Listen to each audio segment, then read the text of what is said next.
लिरनो खन्थाइ नाथाय सिरि सिरियै खन्थाइखौनो लाना माब्लाबा समाव बायदि खोथाफोरबो सानफ्लाङो हारसिङैनो आं।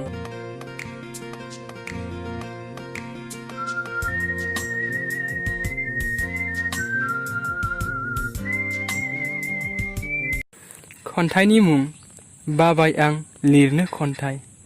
गोबाव समनिफ्रायनो लिरबोबाय थाना दिनैसिम गोबां खन्थाइफोर लिरफ्लांबाय आं। माबा माबि सानै सानैनो गोबां खन्थाइफोर लिरफ्लाङो आं। एखनब्ला दुखुनि, एखनब्ला सुखुनि आरो एखनब्ला मोजां मोननाय गोसो थोनायनि। नाथाय दा मानोबा बाबाय आं लिरनो खन्थाइ। खायसे समाव खायसे सोंथिफोर जाखाङो आंनि गोसोआव। हरखाब आं मानो बाखो खन्थाइ लिरनो? गावनावनो गाव सोंफ्लांलायलाङोबो आं।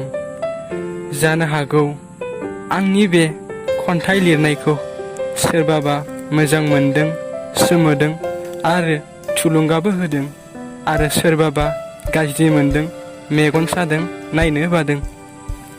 जाहोनाव बाबाय आं लिरनो खन्थाइ।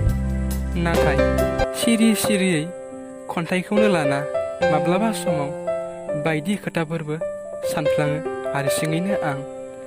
खन्थाइ लिरनायजोंनो समफोरखौ बारलांहोनो नामा? आरो एखनब्ला सानखांफिनो खन्थाइ लिरनायजोंनो आं आंनि जिउखौ थारैनो दैदेननो हागोन ना? एखनब्ला गिखांनायबो मोनो आरो एखनब्ला दुग्गानायबो मोनलायलाङो आं।